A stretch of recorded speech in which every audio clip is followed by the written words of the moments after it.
It's not what's being played, it's what's not being played.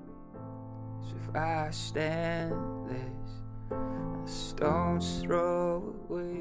The courage to like explore space and silence. Space and silence in sound, in songs, so powerful. I wanted to compose, I wanted to write.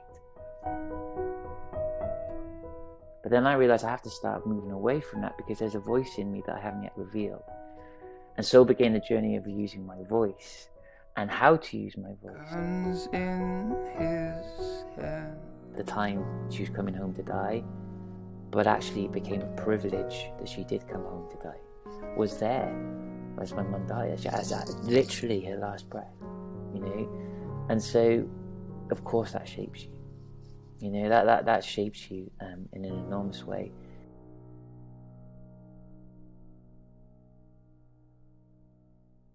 My Northern Sky, full name Christopher Ryman. Ever since I heard Chris perform at the Nexus Festival, I've just been waiting and hoping for the opportunity to sit down and have a chat with him.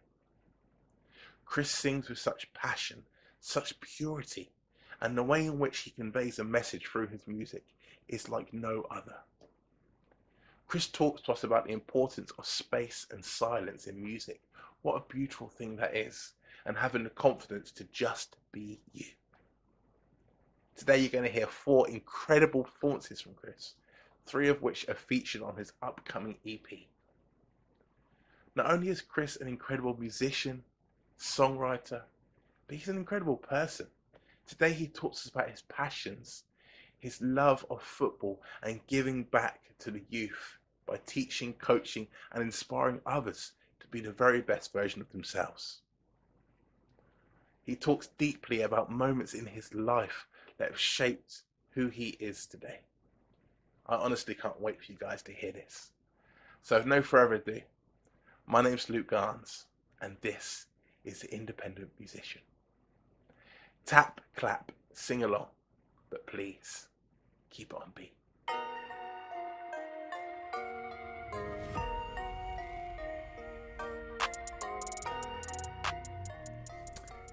So hey guys, here today with My Northern Sky.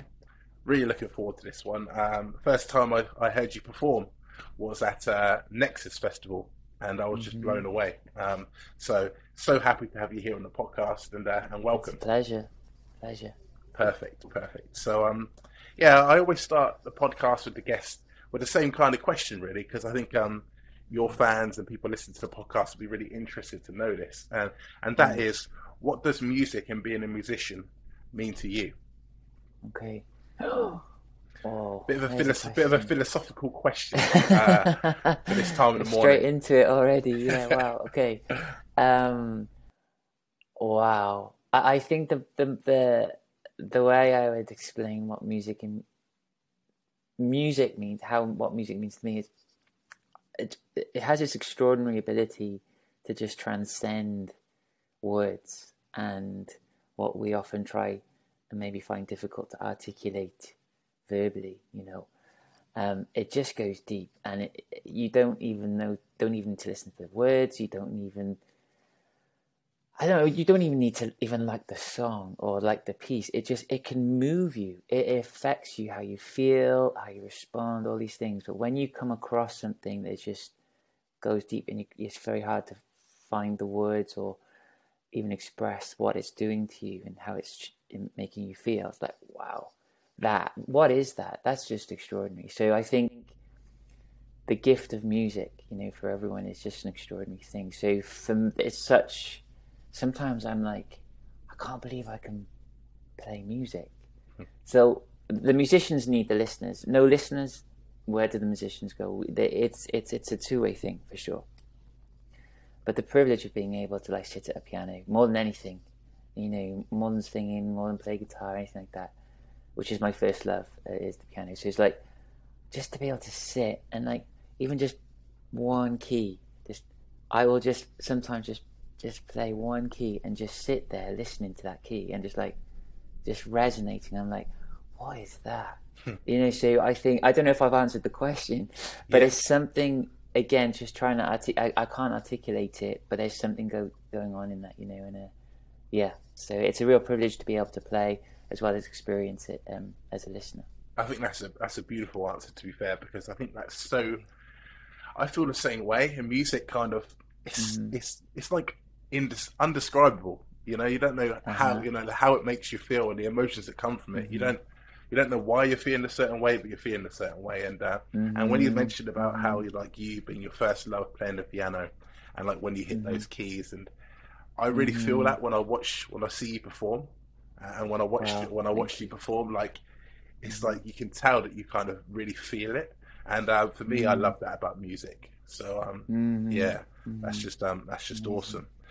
So yeah, I'd like to jump straight in with that question. Like I say, I know it's quite a deep question, but I feel it grabs people and it tells people a lot about you as an artist as well. And I think a lot of people turn up to these gigs and they watch us perform, they watch you perform, do your thing, but they don't really truly know what it means to you, you know, to be up there and to do it. And I think it runs quite deep a lot of the time. So. No, it does. And I think with that, I think even like that question causes you to reflect on something that you do in a way that we can, oh God, I'm writing a song, or I'm recording this, or I want to play a gig, I want to be playing that. You kind of do that, and that's all part of it. But actually, hang on a minute, what is it in the first place? You know, and I think it's so important in anything, you know, just to think about that. So that's a great question. Absolutely. I love that question. Awesome.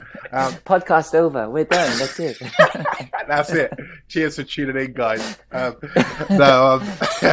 So getting on to you and your journey. I mean, why did you start music? You know, how did you start music? What was your inspiration for getting going?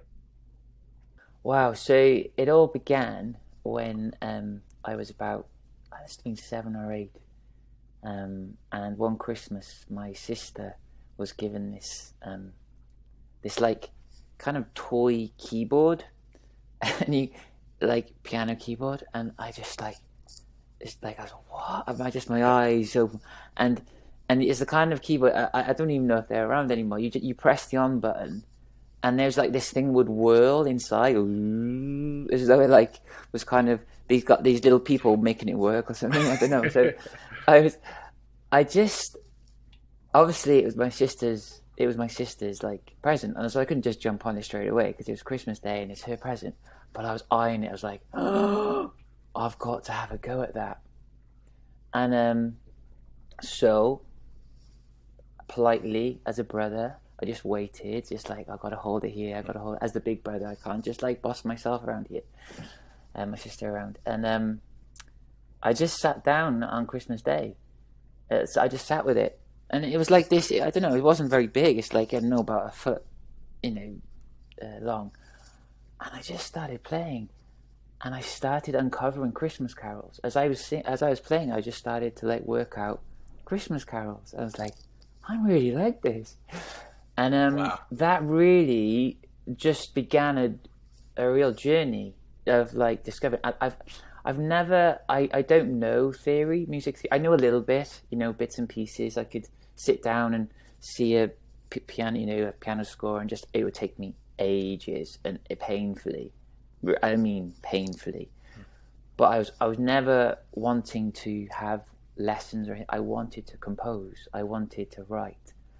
And really it wasn't the vocals, like that kind of thing. I always used to sing in the car and stuff, but it wasn't until I was about 14, 15 when I started to like explore my voice. But that's going back, to the first question. My first love is the piano, and that's where it started.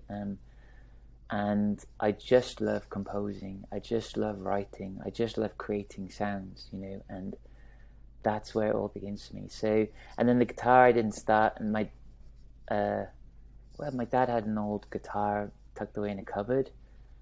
Like classic story, I guess, and it's just like this lovely nylon classical guitar. I was like, oh, what does this do? But that wasn't until I was 17 or 18, and I was working in a nursing home for a summer job, and there was this old guitar in this like kind of junk room. So I spent my lunchtimes playing this old junk guitar, and my fingers, oh my goodness, they killed because the strings were so old, and they like sliced them. but it then grew like this thing of like just a desire to play the guitar. So yeah, so I don't know if that answers the question, but it's just that was the beginning point for me of discovering. And my mum would always have would often have classic FM on. We'd have Radio 2 on as well, that kind of thing, classic FM. And so I grew to really appreciate classical music, and I still listen to a lot to it today. But I think those variety of sounds, the diversity of sounds, really lends itself into my love for creating sound. You know, like, it doesn't matter what it is, it doesn't matter what the style, it doesn't matter the genre. If it moves me and it affects me, that's where I want to go. You know. Absolutely. So yeah, so something like that. That's awesome. That's awesome. And you talking there about like the sounds and creating sounds. It's interesting because on the last podcast I did with another guest, they were talking about music for them was like a discovery of learning to listen more. So like you know, when you listen to music, there's you know, I go back to like when I was younger, and my mum used to play like Michael Jackson, Stevie Wonder, and you'd hear like the panning in the ears, and I'd be like listening as a young child, thinking, "There's a sound there, and then there's a sound there," and then you know, and it just kind of it introduces you to thinking about music differently. And I'm the same, to be fair. I've never really been a music theory buff, you know, but I've always just kind of, if it feels right, then for me it's right, you know. Totally. That's absolutely. And I think what came first, the theory or the music? And I think there's something in that, you know, like we learned how to write it down. We learned how to communicate it so others could play and be involved in that. But the music had to come first. The sounds had to come first so that we could just start responding to that, you know. Definitely. Yeah. And along with that, with like your musical journeys you talked there, what was like your influences from like other artists? I listen to your stuff, and correct me if I'm wrong, but I hear like a bit of Damien Rice coming through there, that sort of feel. Well, we're going to hear the way you play, because you've got some tracks coming up throughout this podcast. But I mean, is there any particular musical influences?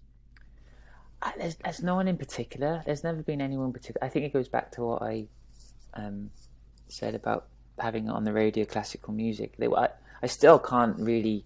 I'm not pleased about this, but there's so many pieces of classical music I don't know what they're called. I like, but I just recognize them straight away. You know, that kind of thing. And that said, there are definitely influences along the way. I think Damien Rice didn't come until later on in terms of influence. So for me, people like Counting Crows, that would be their early stuff. They're an American band. Like, so what he did lyrically, he's just a poet, and he brought I don't like all that stuff, but he brought his heart into the sound, into his song, into his songwriting, into his lyrics, into the whole as a band. I was like, he was so emotional with it, but not like overly emotional, like he's just crying. But it's just, I just heard he had given, not that I needed permission, but permission to start to explore revealing my heart with my voice, and how to do that. And so he really, you know, when you're growing up, you imitate. We grow up by imitating, don't we? Whether that's learning how to walk, whether that's seeing someone kick a football. We learn through imitation. And I think what can happen is a lot of us connect. Well, say there's those of us who can stay in that space of imitation in our life. This is as a job, how we live life, in our desires, a house, a car, and nothing wrong with those things. But what I realized when I was about 14 and 15, I was starting to model my voice on someone, because that allowed me and gave me that place to explore it. But then I realized I have to start moving away from that, because there's a voice in me that I haven't yet revealed. And so began the journey of using my voice and how to use my voice. And it's taken a long time, really. So with Damien Rice in the mix of that later on, a little bit later on, what he taught me was, especially in a live sense, I went, the band I was in at the time, we supported him twice, and just watching him perform, and the way he would if it was a bit loud and it's like, you know, small little venue, like if it got a bit too loud because people at the bar at the back were talking, he would just carry on playing the guitar, but pull away from the mic. And it was that like strange, you know, when something goes silent in a gig, like, Yeah. it's kind of unusual. But you could hear that people were like, "What? Something's changed." They didn't know, they weren't listening because they were talking. But he got their attention that way, and it was the first time someone had shown me. And now this is how I play. It's like the music isn't in control of me. I'm in control of the music. I decide when I play, when I sing that note, when I sing that word, when I play that chord. I decide. Yeah. And so instead of being swept away by fast, and then I appreciate there's rhythm and all that kind of thing, but it's actually I'm in control of this. And so when I started to explore that, I was like, oh my goodness, that means every time I play, every time I sing, whether I'm in my shed or like playing in my little glory shed, or on a stage, I can sing when I want to sing, and I can sing how I feel. I can sing that way. I might play the same song the next day, and it will sound different. Why? Because I'm not feeling like the same I was yesterday. This means different to me. Or I'm playing a little bit more slowly, or a little bit quicker. So those combination of Adam Dritz of Counting Crows and then Damien Rice vocally, just the way they used their vocals enabled me, and then that had an impact on my love for sound. And when I play, so we're talking earlier about like just playing one note, but the note needs space, you know. At times it just needs a bit of space, a bit of to resonate or whatever, or just to give that kind of thing. And I just responding to that, so now it becomes a two-way thing. It becomes a thing that's kind of holistic. So I can't even remember what the question was now. Influences, but that was the journey. So you got all that in there, and then you got someone like Sigur Rós, the Icelandic band, and he uses his vocal like an instrument. Mm-hmm. Of course, our vocal is, you know, voice is an instrument, but in a way that they've made up this language called Hopelandish, and they just create these sounds, and it's kind of uses his falsetto. But what it means is his voice floats over what's being played underneath. And I'm like, of course you can do that, you know. And Tom York he doesn't quite do it. He certainly doesn't do it to the extent of Sigur Rós. But Tom York again, at times you don't really understand what he's singing. He's making this sound. He's saying something, but he's making that sound. Like, of course you can do that. Of course, you don't have to be understood with every word you sing. Nah. You know, it obviously depends on the song or what you're trying to communicate, but. So I think that fusion of like those different people, you know, just bringing things from different people, whether it's Radiohead, there's definitely sounds within Coldplay I really like. There's the Doves from their older stuff, the Counting Crows. I love cinematic orchestra. You know, I can't get enough of jazz. I can't play jazz. I love jazz, and so. Just all these different influences. There's no Miles Davis. I sat with my son. This is such a special moment for me. On Sunday, my son's like, he enjoys me. He likes jazz. You know, he's 10 years old, and I'm like, he likes jazz, and he's 10. And I'm sure that happens out there. But I was like, this is so cool. I said, Dad, let's put this on, okay? Anyway, I said, I thought now is the time. So I've got a Miles Davis. Kind of Blue, which is one of his most celebrated and maybe the most celebrated jazz album of all time. I got it on vinyl. I was like, now is the time. Let's get this out. And there was my son. Oh yeah, Dad. Oh, just in the space with Miles Davis. I'm like, I could only just but dream about this moment. You know, I'm not going to force this on my son. He wanted that, but he's hearing something and he's been influenced by something, you know.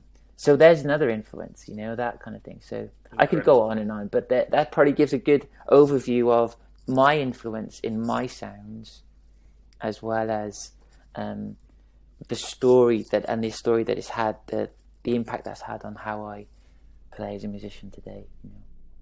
Brilliant, awesome, yeah. And so much of what you just said there.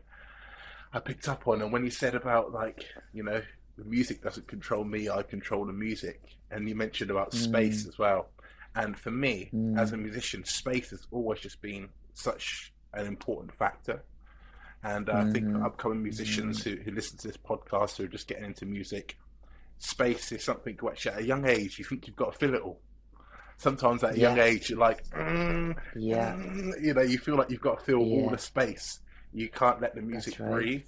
But once you get that understanding of, you know, you're in control of the music, and space is just such a beautiful thing.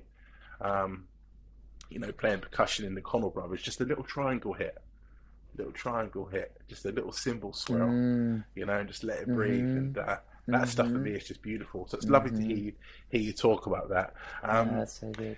I don't know whether it was Beethoven who said this. I feel like it was credited to him, but I'm sure it's been said by other people. It's not what's being played, it's what's not being played. You know, and it's like, yeah, that's it. And a good example is the orchestra. You've got all those instruments. You've got all those different sounds. You could play it all. And it's like knowing what not to play, what doesn't come in, what isn't involved in this moment, you know. And I'm like, yes. And it's so important to learn and to grow and have the courage to, like, explore space and silence. Space and silence in sound, in songs, so powerful. It's like it can be so powerful. Incredible. Yeah. Incredible. And we're just, before we move to hearing a first track from you, just leading on from what you said there, like you say, learning space and silence. At what point did you, as a musician, learn that? Because I was talking to somebody quite recently, and they were saying about how that's something which takes time to develop and to learn. And, you know, because, like you say, when you're younger, you feel like you've got to fill it all, but you come to a realization of, no, I can just do this, and, you know, the audience are there, take it or leave it, they're going to get this, you know. That's what I'm giving out. Do you understand what I mean, though? Rather than thinking, I've got to give them everything, I do. You know? Yes, I do. It was actually I was reading an article, I can't remember when it was, by Adam Duritz, the lead singer of Counting Crows. And he was talking about what would happen is that they would play their live. So when they play live, they really mix it up from their recorded stuff, you know. So they explore other sounds within that song, and I love that. Just because you got the song on the album, there are so many different ways you could have gone off that. You know, there's so many variations, and so for me, live gives an opportunity to do that. So anyway, he was talking about this kind of thing, and was talking about, like, you know, what will happen is you bring down a song and the crowd are going, yeah, and he's like, no, that's the time for them to be quiet, because they need to listen, because now the music has really gone down in volume. So you're in this big venue or whatever, and so he's like, so I just thought I'd give it a try and see what happened. So he went up to the mic. So they were playing this song, and the music, they big, you know, big sound, and then just dropped, and just the piano was being played. So, you know, you can imagine just a beautiful moment in that. And the crowd are going, and some of the crowd going, yeah, you know, and he's like, no. Shh. So he goes to the mic, he just steps up to the mic and goes, shh. So he wasn't being like, be quiet, shut up. It was just like, shh. And he was just gently, as you would, I guess maybe as a parent would for their child, just like, shh, just bringing them down. And he said, I didn't know what would happen. I didn't know whether they would ignore me. He'd never done it before. I didn't know whether they'd ignore me, whether they thought I'd being arrogant. But he said, but it worked. it really worked. And so I was doing that, and then the crowd just went quiet. And I was like, yes. So you've got that, right? So that's the first part of the equation. And then referring back to what I saw Damien Rice do, and pull away from the mic because it was getting loud, but carry on playing the music. He was in control of the song. And so what he's using there, both of them are playing with silence and space and trying to control, not like in a overruling way, but in a way of caring for what they're bringing and what they're presenting and what they're sharing. So I think it was that fusion. And so when I then came to play live, I'm not saying it came naturally to me. Well, maybe it did, because I'd already had an appreciation for space. But it was like that combination of reading that article, that interview, and then seeing Damien Rice do what he was doing. I was like, I'm going to start exploring this and just play, and just because a lot of it is storytelling. Like, it's storytelling for me. I think you don't have to have vocals on it. You don't have to have lyrics for it to be a story. We can all cite, or so many of us can cite, favorite pieces of a film soundtrack, but there's no vocals at all. It's telling a story, or it's mirroring or playing along with, it's journeying with a story. And so that's what I realized, is that, like, whether I'm playing just an instrumental piece or whether I'm playing a song, I'm telling a story. And our favorite storytellers, when we're younger, or even now when we hear it maybe on the radio or on a podcast, are the ones who know how to use silence, who know how to change the tone of a phrase, or maybe put an accent on for someone. Or, like, we love listening to Paddington in the car, like, me and the kids and stuff, as a family, and, like, love it. And there's two storytellers who, there's a CD collection, and there's one person who narrates part of that collection, and there's someone for the other. I prefer the first one, and it's Stephen Fry. I'm like, I love the way he storytells. What is that? So for me, music is the same. And so it's that. I think that combination of having the courage to explore space and silence. I'm telling a story, but I ultimately, all of that said, it's being who you are, being genuine. And it's kind of actually bringing your heart to it. And so I am just going to bring my heart right now. And here it goes. So yeah, it's somewhere in there, the answer, I think. Yeah, perfect. And I think that's a beautiful thing, just being yourself and being who you are, and just bringing, we all have those moments of self-doubt, when we're coming towards a live performance, and it's like, oh, well, why would people want to sit there and just listen to me play, but, and we've all had that moment, but then it's kind of like, once you break through those barriers and you just realize that, I'm just going to give them my heart, and when you are performing, you are really giving them something of yourself. Yes. And I think that's just a beautiful thing. Yeah. Okay, awesome. I think this is a great time for us to hear one of your tracks. So I'll let you introduce it. Let us know what this first song is, please. Yeah, so A Stone's Throw Away. So I finished writing this during lockdown, I think. I'd already started it. So a friend of mine, his son had got into drugs, and they were really, as a family, really concerned about him, and they didn't know how to help him, and they were so faithful as parents. But I experienced, just in the conversations I'd have with my friend, like, what they were going through and how they so wanted to help, and yet they were being pushed away, but they were always there. It was this, I can't even imagine what they were going through.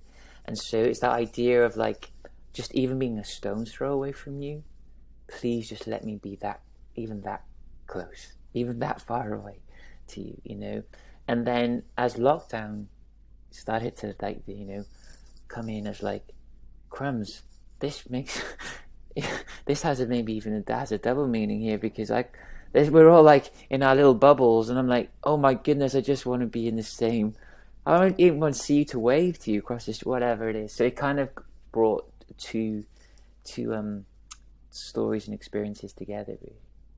Perfect. That's awesome. So so here we are, guys. This is A Stone's Throw Away from the incredible My Northern Sky. Here we go.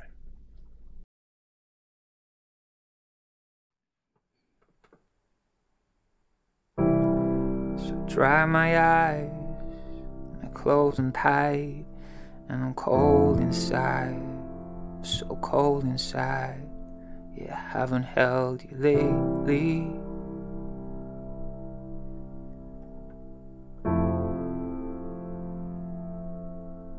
Yeah, and these midnight hours, they're the longest hours. Yeah, God only knows. Yeah, God only knows what's been going on just lately.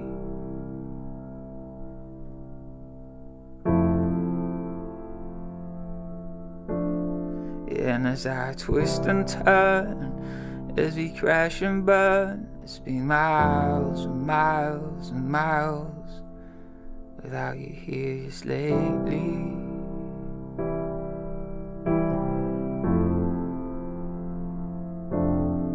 And those fairground rides, those playgrounds and kites, you know when you held my hand, you held it so, so tight. Damn, I miss you so much lately.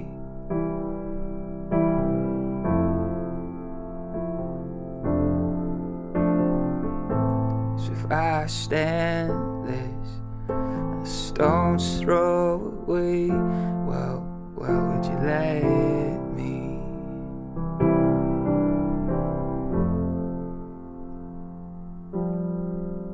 So I dry my eyes and I shut them tight, but I'm still so cold inside. You must be cold inside. I haven't held you lately.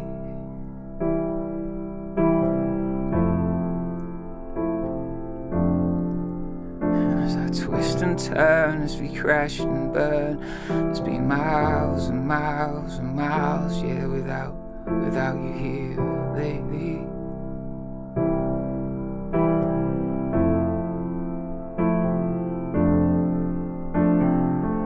If I stand here just a stone's throw away, well, will you let me?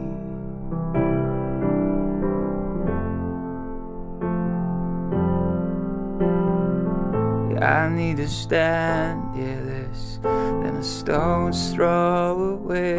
Come on, just let me.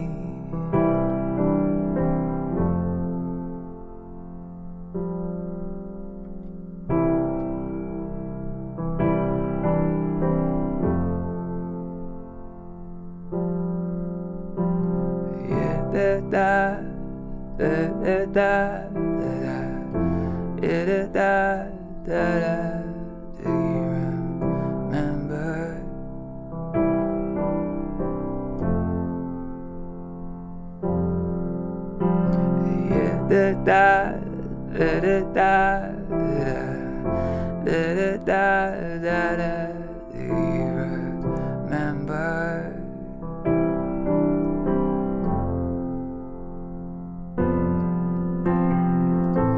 I was to stand less than a stone's throw away, well, would you let me?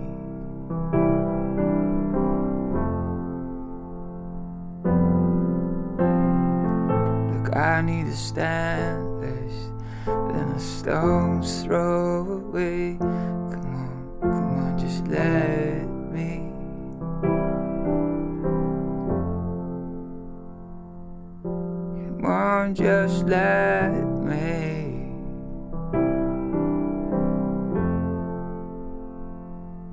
I need you to let me.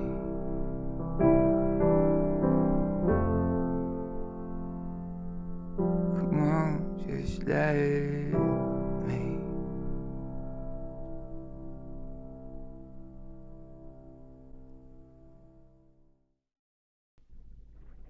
Wow. Awesome. Love that. And I wrote a few things down throughout that performance, and one of the things I wrote down was, well, beautiful piano, but now I just wrote down about the dynamics and the phrasing throughout that performance, and how, like you say, it kind of takes the listener on a journey, and there's moments where you're listening and you say something in a certain way, and it's like and it just takes on new meaning because of the way you phrased it. And I think that goes back to what you said about the sounds. I don't know if that makes sense. And you had the moment at the end as well, before you said, do you remember? You had like the ad-libs before. Yeah. And it's like, I don't think they were actually, correct me if I'm wrong, if they were actually words, but it just created an emotion. And then almost when you said then, do you remember, that took on new meaning as a result of what you did before. Yeah, that's lovely. Thank you. Actually, the ad-libs there, the idea behind the ad-libs, you're the first person to, pick that out, as in in share it with me.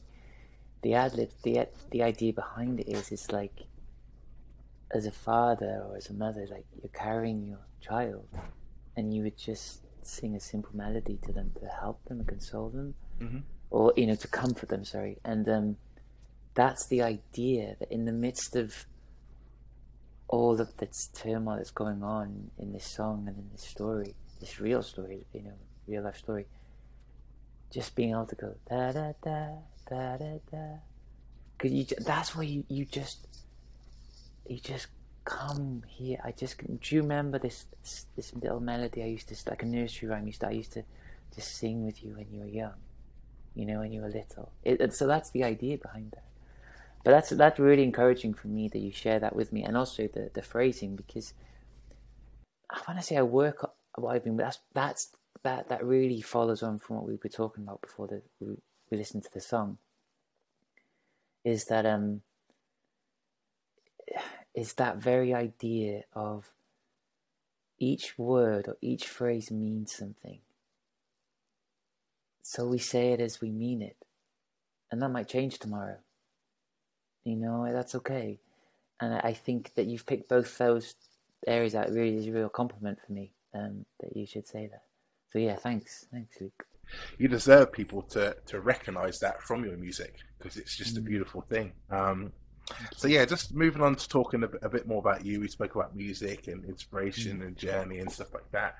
I mean, what else do you do in your spare time? Any hobbies? I always find that when people, I don't know if you found this before, people spoke to you after a gig, but they see you perform, they hear you perform, and they want to know more about you. I don't know if you've ever come across that before, but I feel that way about artists. When I see them, I'm like, wow, that was an incredible performance. What about the person? Yeah. Where's that all come from? Yeah, that's good. That's a really good point. So I one of my biggest struggles in life has been my passions and my giftings. So football played a very big part of my life growing up. It's something I took seriously, and it's something that I had an opportunity to pursue in a very serious way. And I ended up walking away from the game, so I just got very disillusioned. But after grieving that time and that period over like however many years, my passion and my love for the game reignited. But for me, my passion for it really stems around just a ball and what a ball can do in bringing people together, in bringing of all sorts of backgrounds, different societies, cultures, right across the world. Like it can do. You can play a Christmas Day match in the middle of a war. World War One. Like what? Can you do that with anything else? I mean, music can't transcend that. Like this ball, we may not like it, we may hate the game, but we all know how to play it. All we need, it doesn't even need to be round. It can be like a crunched up piece of paper or cardboard. It doesn't matter. A tin, a can, a drink can. So like all these things, but it's so universal, and I love what it can do. And so after grieving my time with football, I then started to realise there was something I wanted to bring to kids. With that, and kids who are gifted, very gifted with a ball, and those who just want to be able to kick a ball but get bullied on the playground. Guy, you're rubbish. I'm like, I hate that. So for me, that's been my journey with that. So yeah, football is very futsal, and the ball is very close to my heart. So I play that. I play futsal now. I'm also an artist. So that kind of came late for me, but I also have art, and I make art and sell art and that kind of thing. So those would be the big three, I guess: the music, the art, and then the football. So and I coach kids for part of the week in that. Awesome. Yeah, many similarities between you and I there, with the football coaching side as well. And I find the beautiful thing about football is it brings people together. like you say, doesn't matter It how, does. you know. It's enormous. And the worst thing, like you say, is when people say like, "Oh, you're rubbish" and stuff like this, or "you can't," because there's no such thing as can't. You know, there's No, levels no, to what you can totally. do. You know, you can do Yeah. things up here, or you can do things here Mhm. or here, but it doesn't mean you can't do it. And that's the beautiful thing about football. And I feel like you learn so much more from the game. I don't know if you could just touch upon that slightly from your experiences as well. No. What you think kids and Mm. people in general get from the game, and how that can then transcend into other parts of their life as well, like learning Totally. values, Ah, hard totally. work, determination. Totally. Yeah. There's so much in there. There's so much. I think the biggest thing for me was like I had a few girls have come to my local community sessions and they were told, you know, by kids in school, "Oh, you're rubbish. You can't play with us." I'm like, huh? Come. Okay, come here and you can play here. This is your safe place. Now they're starting to do things with the ball, but what it's doing is that it's giving them permission to enjoy something that they always had permission to have. But that when we receive a negative comment about us, or you know, about our character, or about what we can do or not do, we feel we don't have permission. Often we can feel we don't have permission to enjoy that anymore. But for me, that doesn't matter whether it's football. It doesn't matter what it is. We all have permission to be able to engage with something. We don't have. Doesn't mean we're going to be like the best in the world at it. But that's, you know, like, yeah. So I could talk all day about this because it means so much to me. I just remember in the playground, like, you know, I would have been a good player on the playground, and the kids being like, who couldn't play, just being, "Oh, you're rubbish." And I'm like, right, you're on my team. I want you to, you belong. You come on, you're going to be okay here. We're Yeah. going to play together. So it's like, it's that, you know. Anyway, I could talk all day about that, so I won't. No, but It's a that's music amazing. I think that, podcast. like I said before, when people watch you perform and they think, "Oh, what of the person?" I think it's lovely to hear that as well. You know, that side of you, Okay. and I think that kindness and Mm, compassion, thank you. personally, after hearing your music, I feel that comes through Mm, in your music. And a question I want to ask you okay. now is a bit more of a Thank you. deep-rooted question, going back to my first one again. Mm, But I always feel like mm-hmm, things happen within our lives, you know, whether that's a happy moment, a trauma, sadness of some sort, which kind of shapes you. mm, And you know, I've mm, had my woes with like health issues and stuff over the past, and I feel like okay. however much you'd like to take that back, it shapes who you are today. And for me, it makes me feel differently about the things I do, the passions I have, music, football, stuff like that. Is there a moment in your life Mm. where something happened, or or you know, that shaped you and made you now into the person you are today, and maybe think differently or give you a different sense of perspective? Yeah, do you know, I think there's a number of them um, that I've experienced. But if I was to highlight the big, okay, there's probably two big ones. The first one would be um, school and my experience in football. So I experienced, I had friends, I had good friends. I've always had, you know, being able to make friends easily. That, you know, that's not a thing. But I was shy and quiet. But so I would be in circles, like, say, again, going back to the football. It actually happened in football. It didn't happen in anything else. No, not happen in anything else. I would be in teams, or, you know, picked for teams or special teams or whatever you want to call it. Like, and then within that, because I was quiet and shy, I would be maybe vulnerable in that and be bullied. I'm being bullied in the game that I love, right? And that happened under 10s all the way through and 30s. Not every team, not at all, but it happened. And interestingly, it happened maybe in the higher level I went. So what that's done is given me an empathy, regardless of football, and what people have experienced in being bullied. And I know that can happen in any place. It can happen in the workplace. It can happen in the home. It, you know, it can happen in all sorts of places. So I think that for me, that empathy I have now with kids, especially, that is something I hate. But it's helped, that, I guess, that compassion and that heart to kind of, like, I don't know, just to be there for someone, or be there for people in some way, or just the power of an encouraging word, you know, or the power of an encouraging moment, in whatever walk of life. So I think that's really shaped me, and I'm sure that you know, that has to come out through the music in some way, because it's been has an impact on me. But I think maybe that's where I actually found, interesting now thinking about it, maybe where I found some comfort in creating and composing music when I was younger. I would spend hours at the piano, just hours, composing, and especially composing and then writing the songs, but like just especially the instrumental stuff. And that maybe in that I was actually pouring out, I was journaling, but through the music, you know. So that would be the number one, is the experience of being bullied when I was younger. And then the second one has shaped me just because, you know, it was a major loss. So my mum died when I was in my mid-20s, where I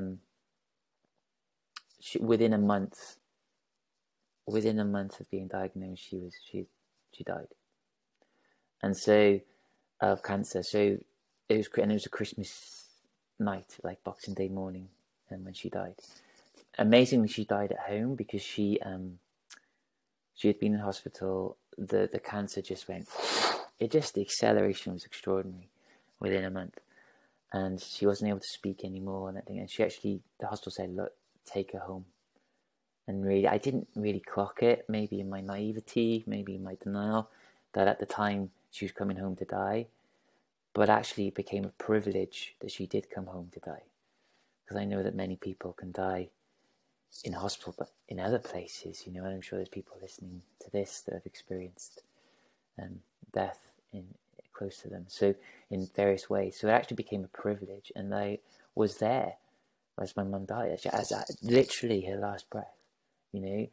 And so, of course, that shapes you, you know, that shapes you in an enormous way. And I think the biggest thing for me was like, you know, I think I was in shock, and even now I get triggers, but it's lovely to be able to share the memory of her through my children,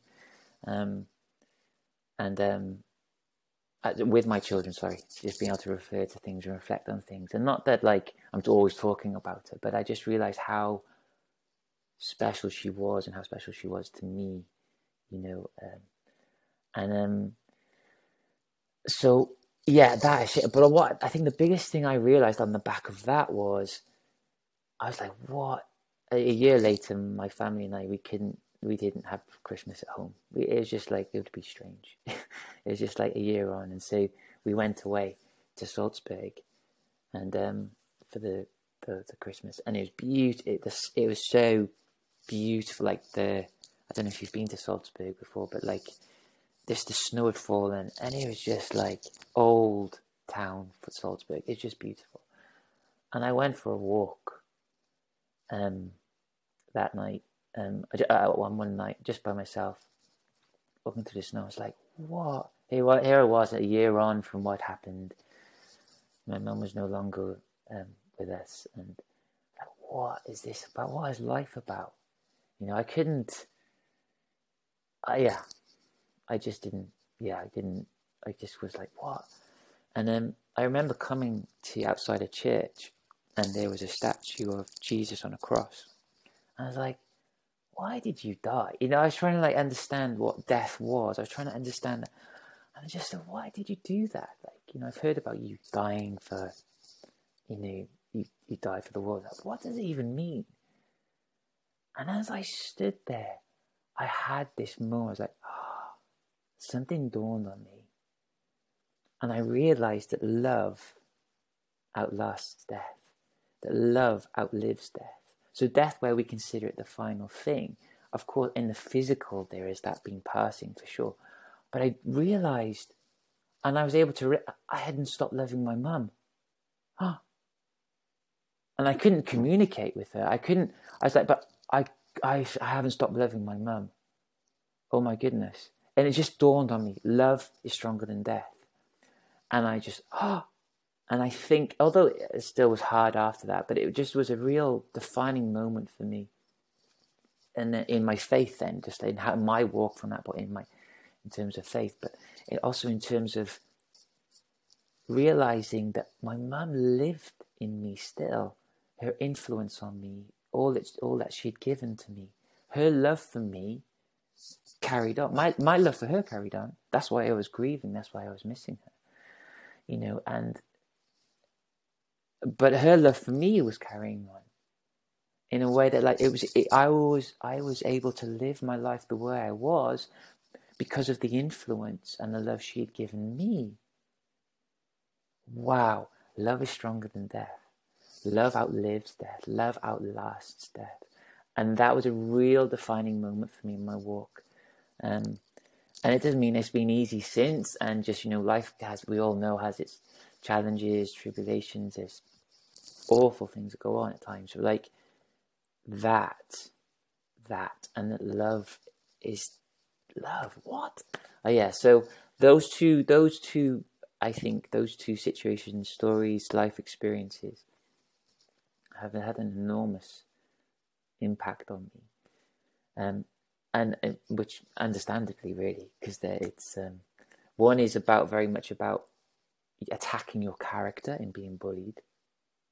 Like, you're telling me I'm someone I'm not, and believing that, and having to struggle with it, and coming into a place of moving away from that and throwing those words away and not receiving that and not accepting that anymore, to then the flip side of having someone just feel like stolen out of your life, like just gone within weeks, that you'd only ever known life with. Think about that, you know. But then the revelation of realizing, love is stronger than death.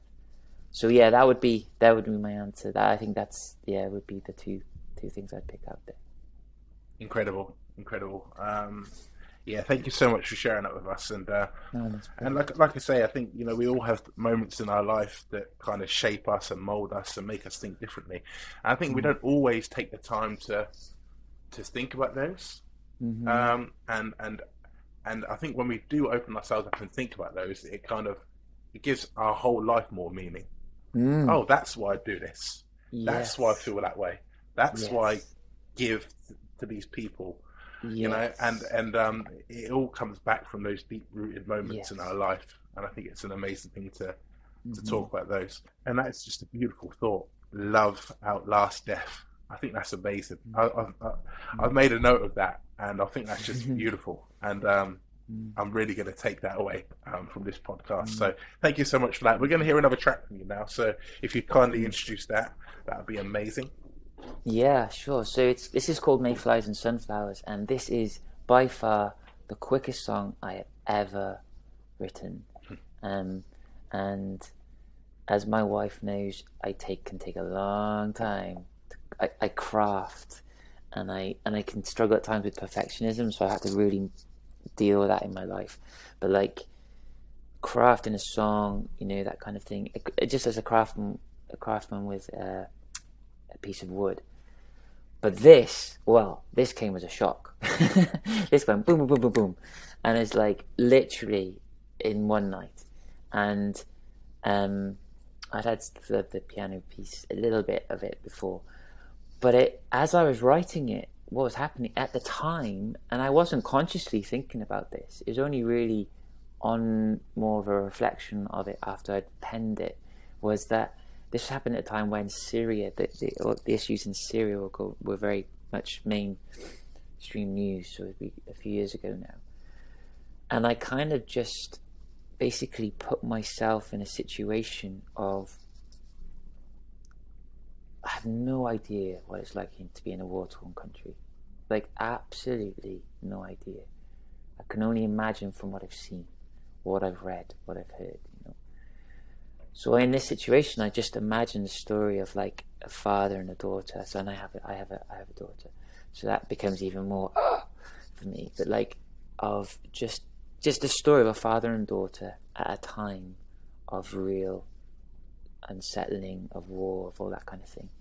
And now I've said that, you'll hear that, I think, in the lyrics especially. So I love singing this song. I really do love singing this song. It's called Mayflies and Sunflowers. Perfect.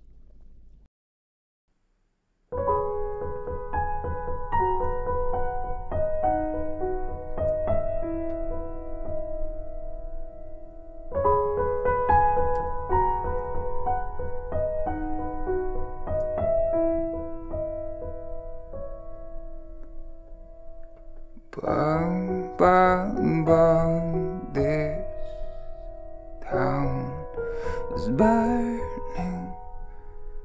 Will somebody please call help? Hold tight, gunfire. They say the sun don't shine here, but I don't think that's true. Baby, I'll talk, you smile, but don't look, no baby, just hold my hand. Fall, fall, fall, the snow has come again, dear, just look as if nothing was here.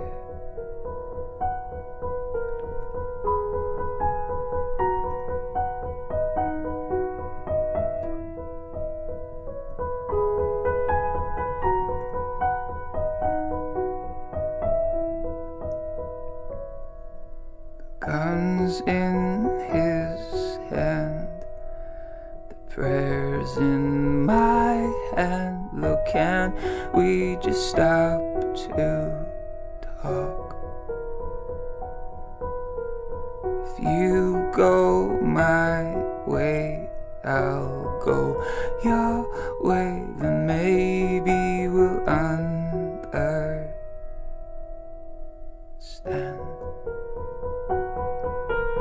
Bang, bang, red stain, the white snow, the blood stain. Look, this time this is real. I'll take you home, dear, I can hear the bells clear. Look, there's no time to lose.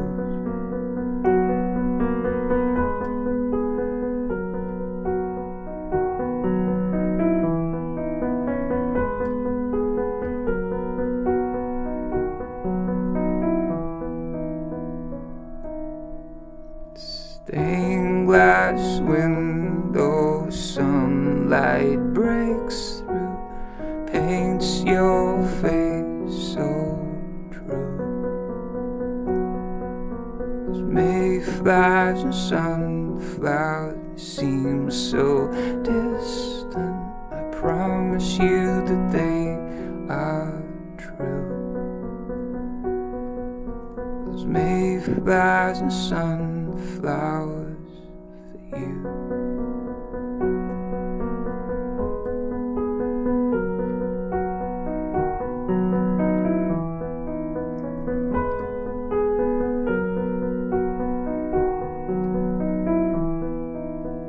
Stained glass window, sunshine breaks through, paints your face so true.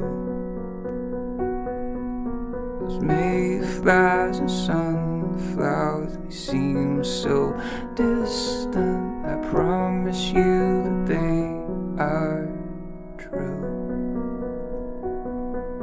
Those mayflies and sunflowers for you. I promise you that they're for you.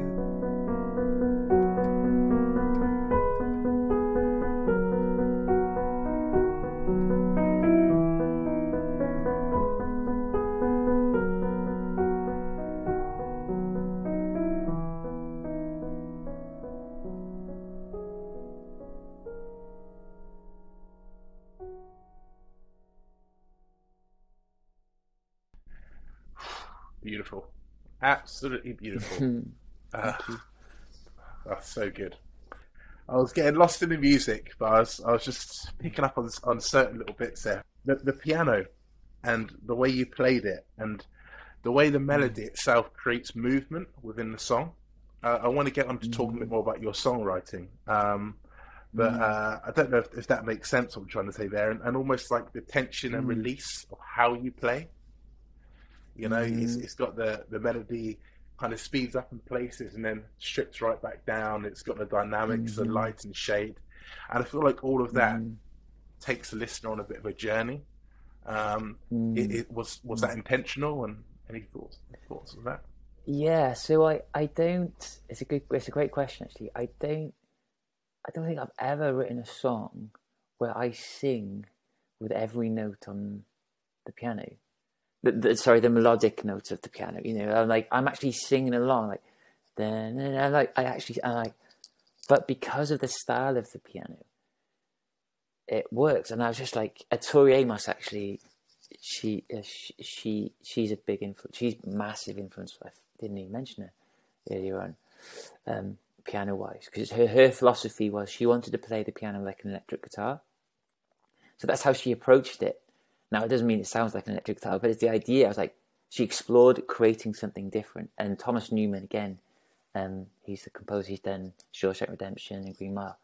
They create space. Sorry, but going back, so this piano for Mayflies and Sunflowers, I love playing it. My fingers, honestly, they like jump with joy when they get to play Mayflies and Sunflowers. And so being able to, but the melody was already there through the piano. I'm like, well, I just sing with it. And as I started to write the lyrics down, put the lyrics, that started to come to me. I was like, yeah, I just play with the note. Of course I sing with the notes.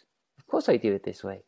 And then going back again, referring to what we've talked about earlier, is that being in control of the music, being in control of the expression. This is a really heartfelt song. There are times I play this live and I have to be careful of not crying. And it's not my story. But yes, it is. I can relate to it, having a daughter. The thought of Crumbs holding my daughter and she's been shot or something's happened to her. I'm seeing her die in front of me. Wow. What? So that's where it comes from. I remember playing it one time, and I didn't tell the story as much as I did with you, on this podcast. But so I told the story. I played the song, and in the middle of a song, it's this very small venue. Someone just walks out, and that happens. As in just maybe she's going to the loo, whatever. He came up to me afterwards. He said, "I couldn't listen to the rest of that song because it brought too much of a thing from me and my daughter." I'm like, whoa, shucks. I didn't want him to.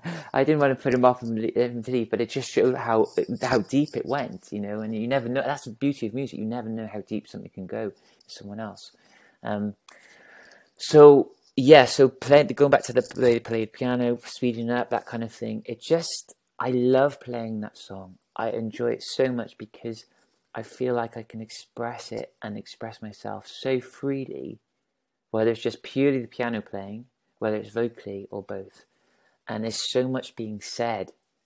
There's so many scenes happening within the song, and I transport to that place, and I'm like, oh, yeah. Amazing, yeah. And also, just finally, the line "true," you say it quite a few times throughout the performance, and the one thing that I picked up on is the word "true" takes on different meaning for different people. Was that intentional?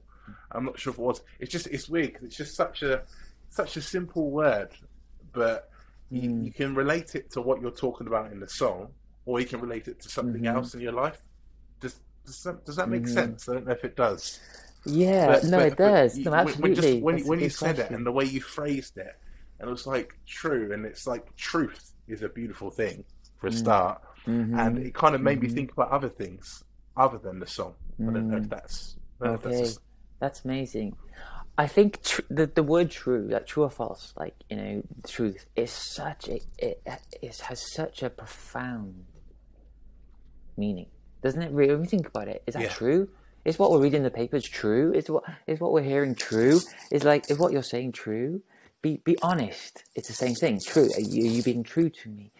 And I think that's when I was writing this song, it was I sing. They say the sun don't shine here. I don't think that's true. And it's I think that's the first time I do that in the song, where I just strip out, it just becomes true. There's no piano. I just go true, and it becomes a way of emphasizing. You know, in that moment, it's like, no, the sun does shine here. Even though we're around this turmoil, this tribulation right now, the sun does shine here. That is true.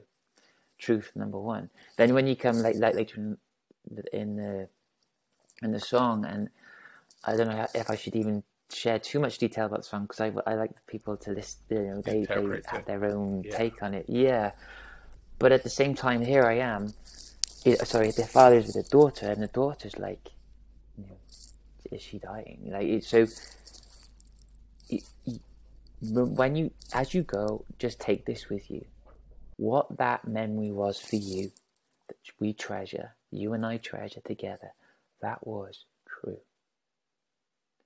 For all that's going on right now, for all that you're feeling, even if it feels so distant, that was true. And so truth can feel like a distant thing at times because of what we're going through. But like, no, but it's still true. And just that kind of bringing hope to that. But it's amazing you picked that out. I love that. That's awesome.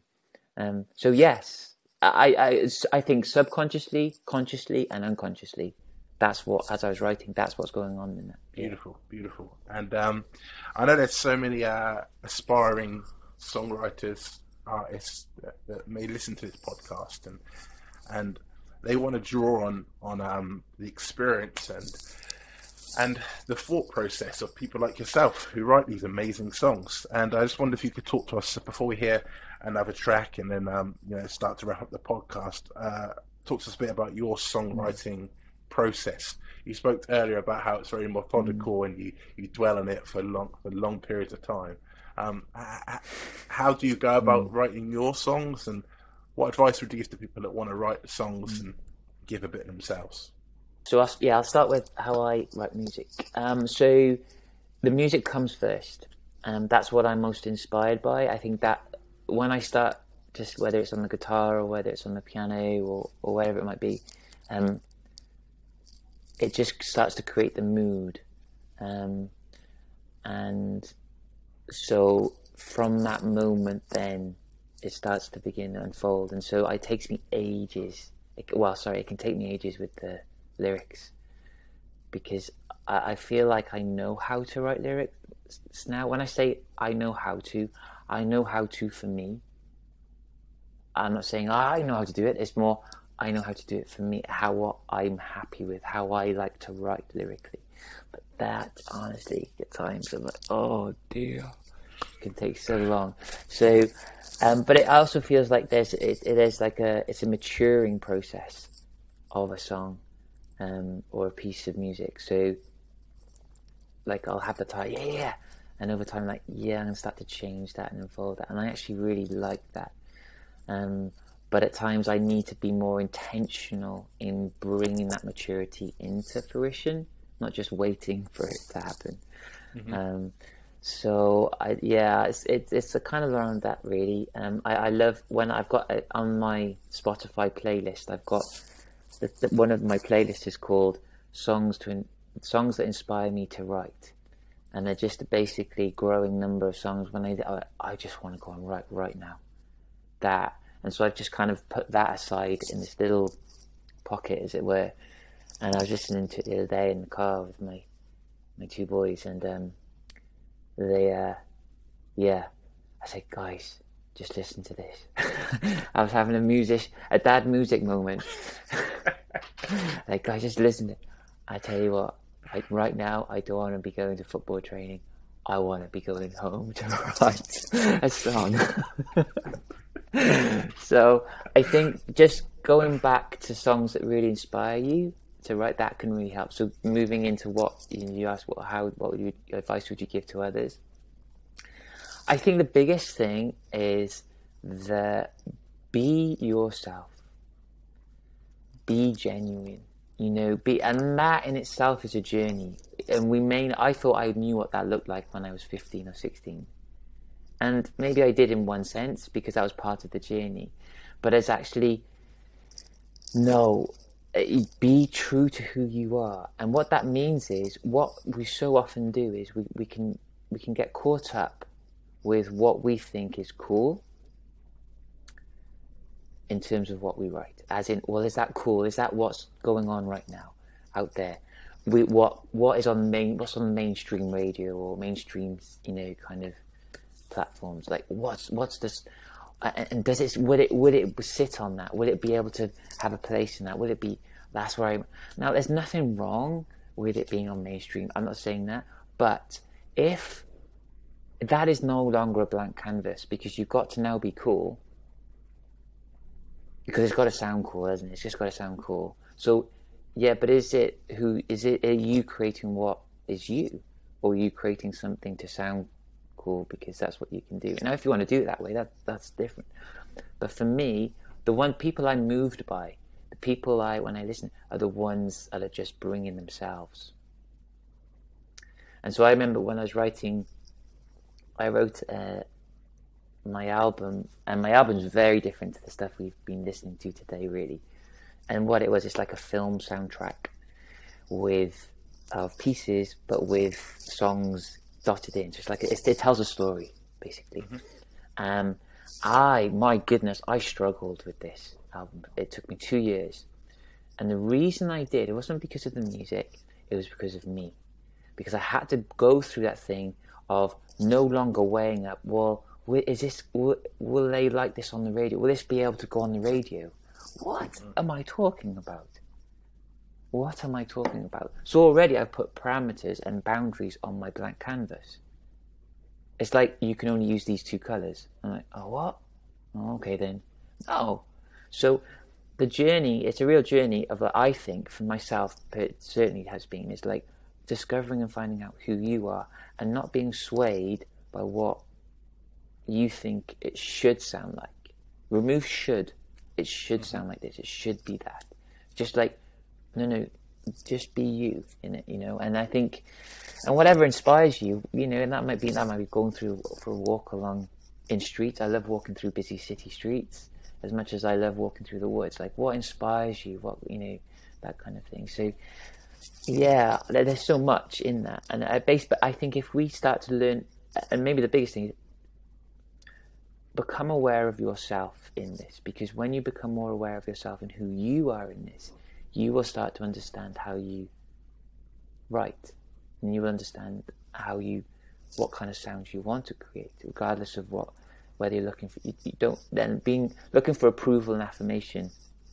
Again, puts boundaries on the canvas. Like, it's just like, but it's got to sound. Yeah, but how do you know? How do we know about? How does anyone know what the other person is going to think or of their music? We just create this imaginary audience, as we're writing or before we start writing.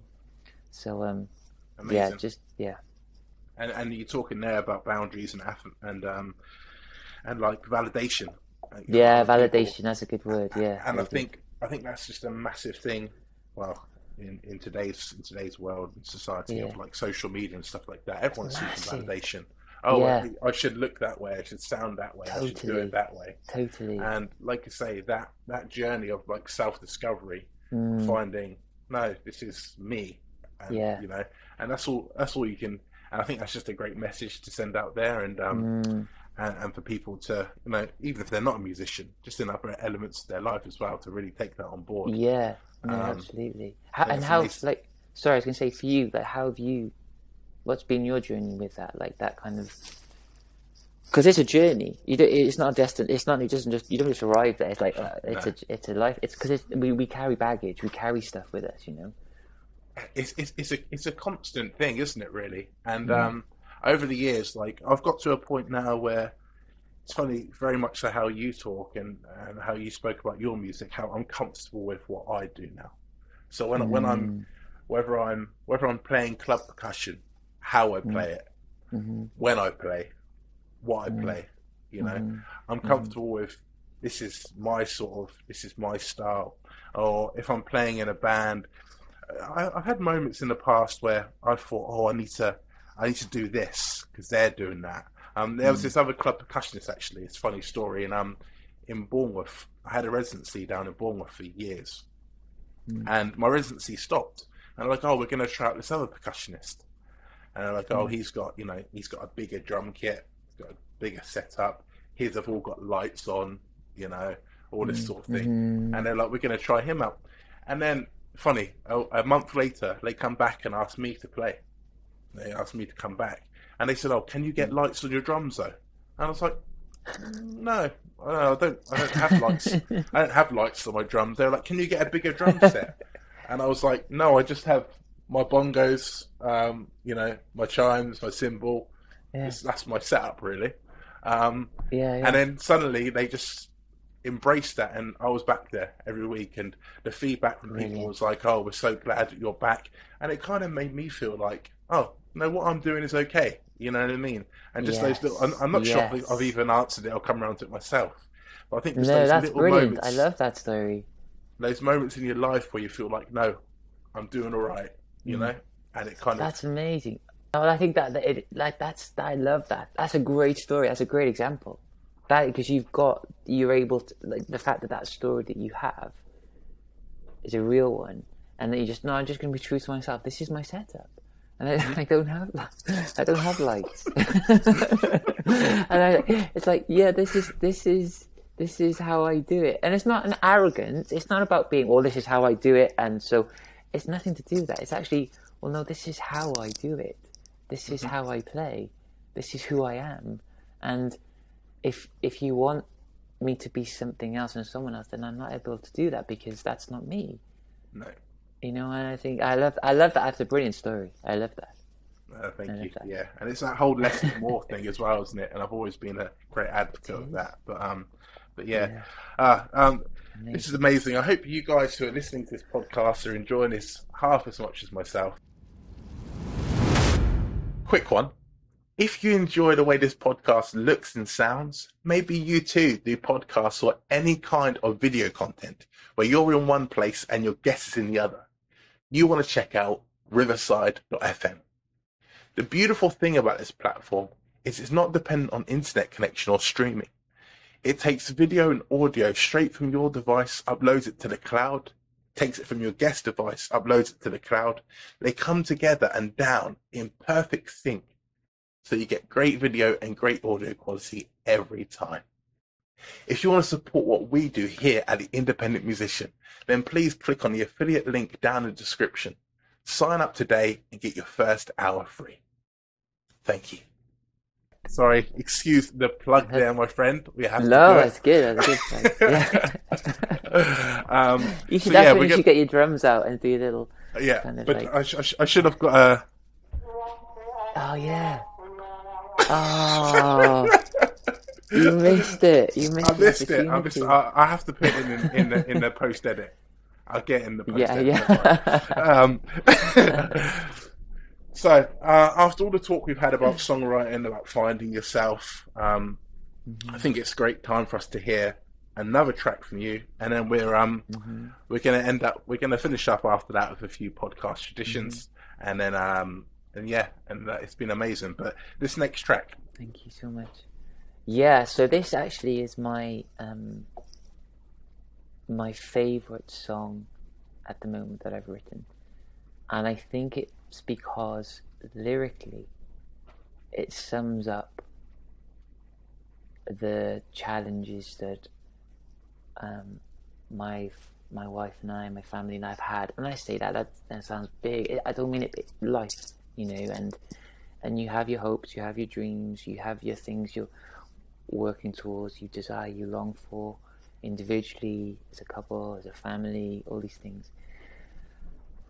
And it's called Our Finest Hour, and that our whole idea of, we can sometimes hear that phrase, oh, this is their finest hour, that was their finest hour. And then, like, that whole idea of, when is our finest hour? And just, I know we haven't come to our finest hour, and maybe there isn't ever a finest hour, but at the same time, there has to be a finest hour, because it has to be finer than the things we've been experiencing and going through. So it's like, so it's just this, so it's that, and I feel like I've summed it up lyrically. I'm so happy with it, but also I love the piano. Like I said earlier about my love for jazz. I love listening to jazz. I love Jamie Cullum's show on Radio 2 on a Tuesday night, and I'm very thankful for that show, because it kind of I'm not a jazz muso or anything. I don't know much in the grand scheme of things, really. But there's just lovely things that come back in the sounds that I'm listening to, and that inspires me to go away and listen to jazz artists. But this is got definitely, you'll hear it in the piano, like the flecks of like jazz in there. Like oh. And it's not going to mean I'm going to go and change direction, go like jazz route, but it just is lovely. I felt comfortable to do that.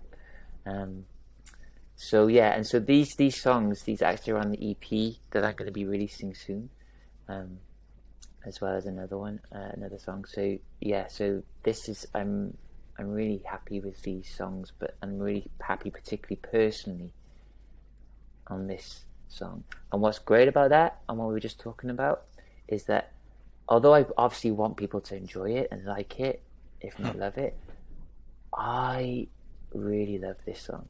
And it's like, well, if no one ever listens to this song, do you know what? It's okay, because I actually love this song. And so it means so much to me. And that's the other thing, is that when you're writing songs, is don't forget how much it means to you. And don't let whether someone likes it or not, whether they think it's good or not, don't let, honestly, that affect what it means to you, because that you've got to protect that, because that's a very special thing. It's very personal. Beautiful. Beautiful. So this is Our Finest Hour. Lovely.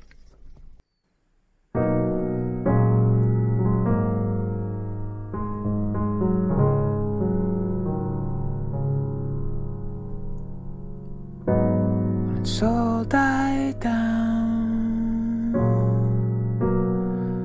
out of sight and out of mind, yeah, then maybe, baby, we could settle down. Until that day, our finest hour. But baby, I still haven't found what I am looking for.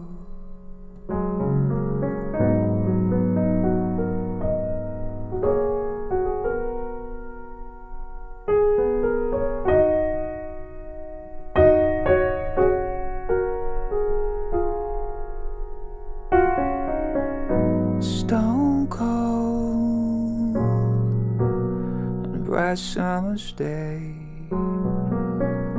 Someone please tell me how it could be this way. Tomorrow comes just like it did today. Someone please tell me it won't always be this way. Let it down. Is this our finest hour? Let it down. Is this finest hour? Let it down. What is our finest hour?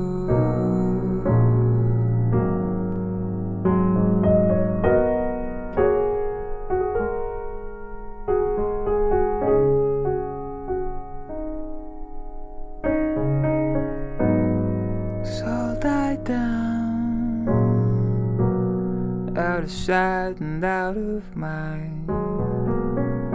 Yeah, then maybe, baby, we can settle down. Until that day, our finest hour.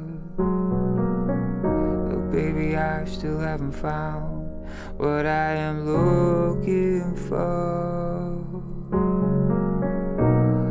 Let it down. Is this our finest hour? Let it down. What is our finest hour? Let it down. Until our finest hour.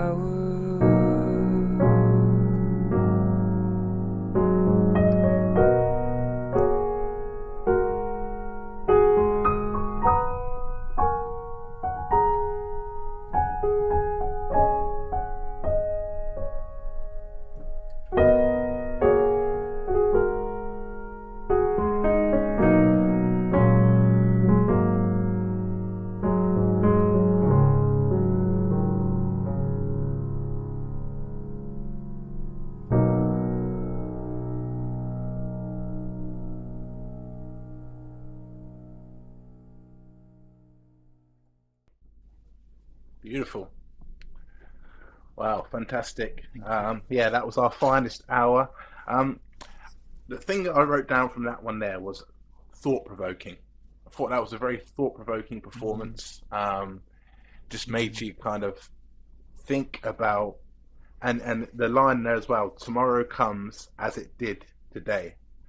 And it's just like, I feel like that's just very, very relevant, and a great thing we can all take away. Like, whatever's happening today, tomorrow's going to come as it did today. You know, is this our finest hour? Can we work towards something else? And I just felt like it really put an emphasis on the fact that life's a journey and it's not all just going to come at once. You know, just listening to it back there, it's like, you know, I still haven't found what I'm looking for. And Yeah. I think, you know, which is a very famous U2 song, but it's also more, what's the word? More prevalent, really, is that so many of us think that, or we may not articulate it like that, but it's deep down in us are going, I still haven't found it, something not quite, I'm still looking for something, or we may not even realize we're doing that. And I think this was the first time I was able to put it into words in such a way that you said about the journey. I'm still looking, and this can't be our finest hour, can it? Really? I hope not. Please don't be this halfway. So it's like, it's this, but being honest, like, you know, I'm just saying to my wife Anna, and not that she's saying we've got to settle down now. She's not saying that. It's more like, I can't settle yet because we haven't found what we're looking for yet. I know we haven't, and so, and that can be related on all sorts of different levels, you know. But I think a simple one would be our dreams. You know, there's things that we still want to. We're still building. We're still very much in the building phase of life, and just wanting to see. And it's not that it's a destination. I think I'm coming to realize maybe there's crowning moments. So where we never have a destination. In one sense, I don't see it as a destination, because then we're like, all right, I'm done. What do I do now? Like, you know, but it's like, there's a crowning moment on the journey of going, oh yes, I reached the top of that mountain peak, or I reached the end of that road. But we don't just stop there, do we? So it's like this crowning moment. Yes, we enjoy that, we celebrate that. We're right, here we go. Let's carry on. Let's go next. Where next? So it's this thing of maybe our finest hours are those crowning moments, you know, and. So yeah, but it was a very important song for me to write, that I needed. I couldn't articulate it, where other than if I got really angsty, like start throwing my, you know, breaking my guitar or something. It's like how do I articulate this in such a way where I still haven't found what I'm looking for. I'm not going to be bitter about it. I'm not going to be resentful, but I want to be honest. You know, and I think I'm very happy with how I have expressed that. Yeah, it's a beautiful song. And for anybody just listening on the audio only version of this podcast, please do head over to the YouTube channel and watch the video performance, because it's one thing listening to it, but I feel like it's a whole other experience seeing you sat at the piano performing that song. So so please do check that one out. This has been an absolute pleasure today, I have to say. It really has been. Thank you, Shay. It has for me. Thank you. For those people that listen and tune into these podcasts, I can't express myself as a musician, as just a person, how much of a privilege it is to be able to sit here and talk to people like yourself and just talk about your life's journey in music and in general, and how it's just shaped who you are and what you put out in the world. Because I feel like that is what, as an artist, that's what you do. So many things in life. Our job role and whatever we do, we're putting something out in the world. I feel that's just a beautiful thing to do. And music for me is I love it. I love music. I'm just so passionate about it, as are you. So yeah, thank you so much for that.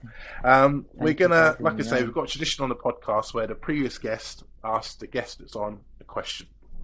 So this is your question, and this has come from Fugitive Orchestra. And normally, like I say, it is the previous guest, but you're actually going to be on before Fugitive Orchestra because his podcast is taking some serious editing.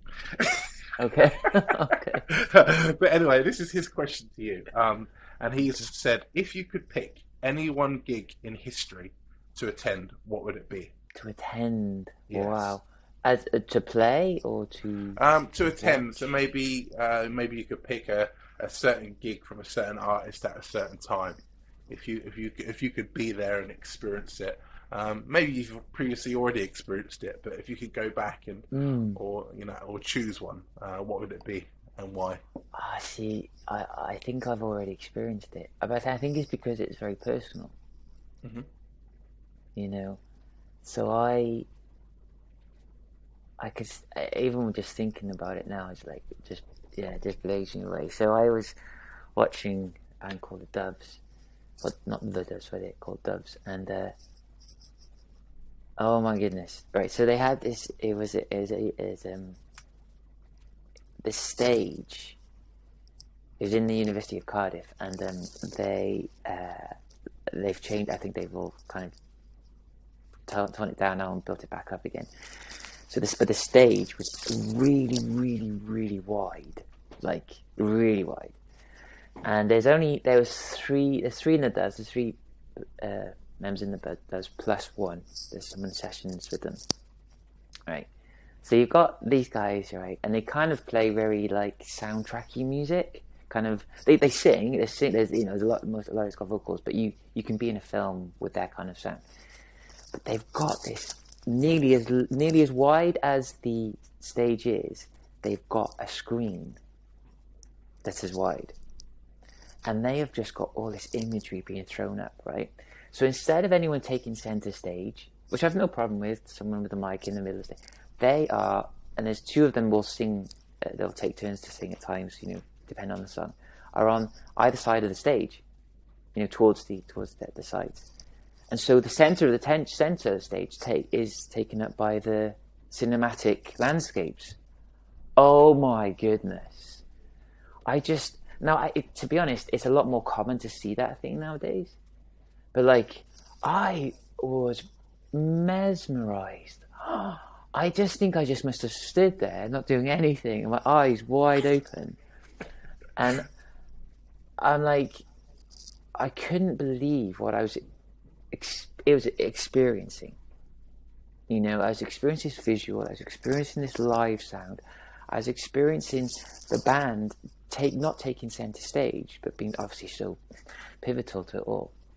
And I've never taken drugs, like I've never wanted to, but I'm sure that was the closest thing it must be to feeling, because I was so high. I think people must have thought I was stoned or whatever. I don't know, but I just walked out of there just like my eyebrows must have. I got very expressive eyebrows, so like I must have been like, I don't know, half at my forehead, and I just, my eyes wide open, just stunned. It just blew me away. It just blew me away, and that really, for me, began a journey of. I don't know what it did. It was just such a turning point in my songwriting, in my compositional work. It's just like, man, yeah. So that's the one. I will go back there tomorrow to do that. Amazing. To go and be at that very gig. That totally. So yeah. Sorry, go on. So they obviously had that kind of the musical element, but also the visual element, and just brought the both together so beautifully. Yeah. And it was thought through. It wasn't just like a throw up of images. It was just thought through, and it just, I don't know. It was black and white imagery, and that which can be so powerful at times. It was just like, yeah. You can see, you can hear it. I'm just like, this was a long time ago. I'm like, this is like, I just go back there again. Amazing. Well, we're gonna have to try and fish out a link on YouTube to that performance. I don't know if it even exists, but we'll see if we can get. I don't know. It exists in my head. If you can get in my head, then you're going to be fine. We'll see if we can get any footage of that, and if so, we'll pop a link in the description. But yeah, that sounds amazing. So just to finish up, a lot of people watching this and listening to this, as well as myself, are keen to know when you're next performing, where you're next performing, and after hearing so much about you today, where can we see you? Where can we find you? Yeah, so mynorthernsky.net is my website. I've been busy at work with just creating the platforms. I've got a store now, which is very exciting, an own separate store.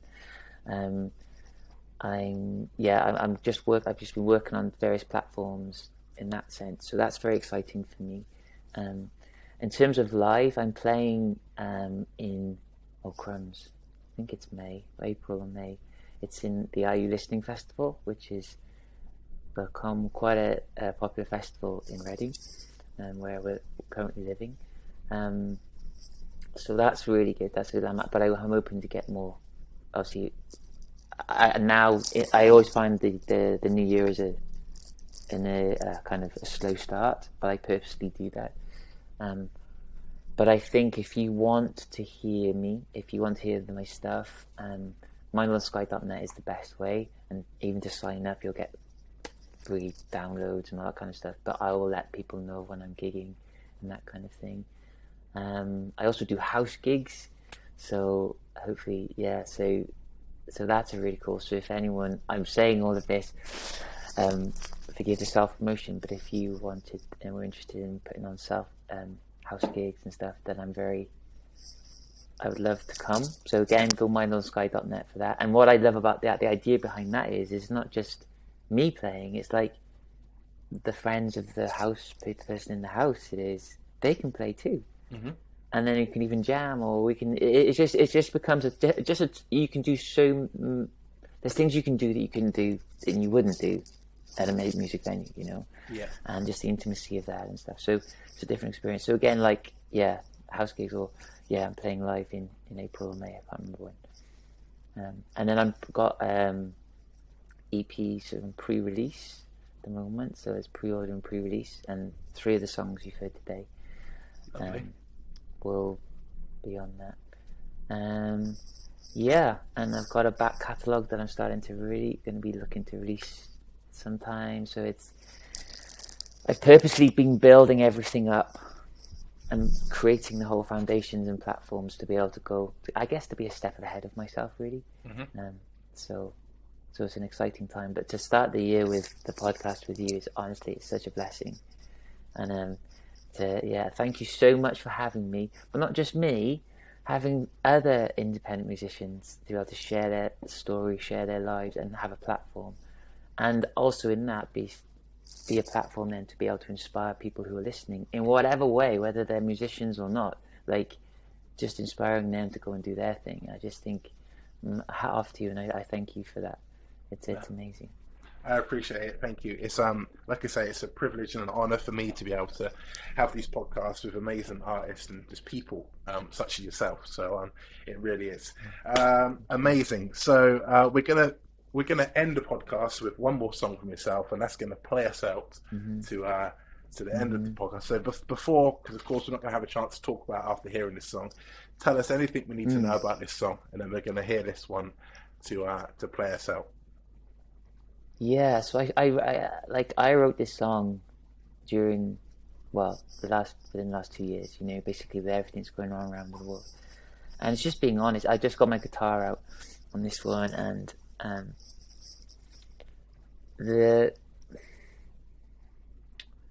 it's just trying to, I think what's happened in so many ways is there's been such a loss of compass.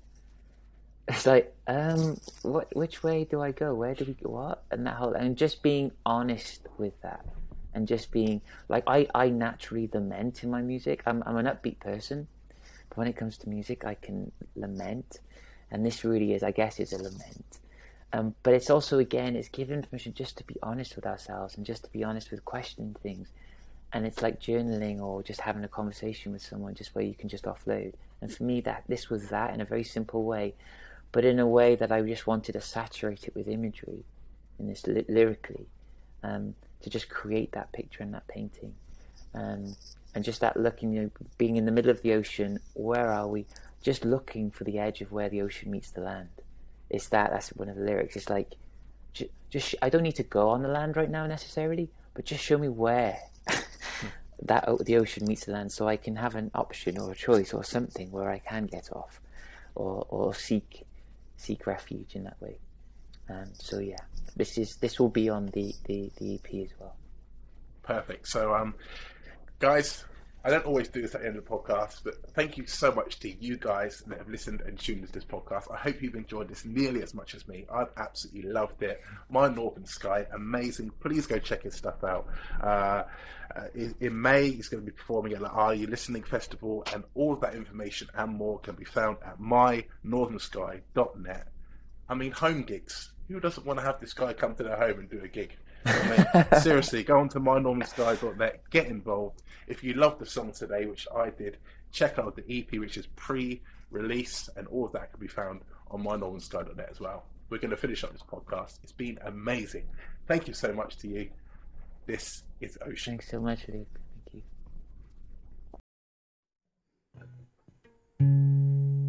Heavy, heavy, gentle rain.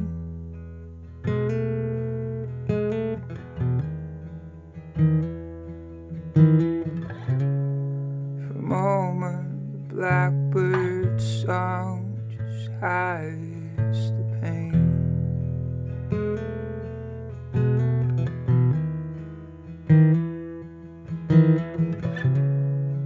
Where's my east, my south, my west?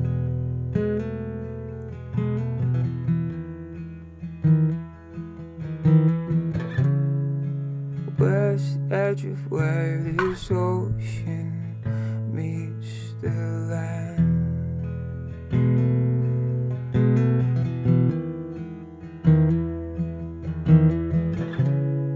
Stop the clocks, yeah, can you hold those tides?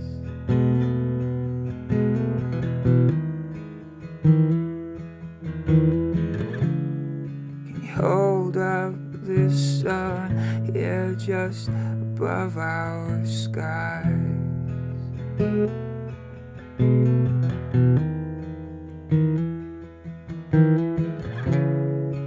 Where's my east, my south, my west?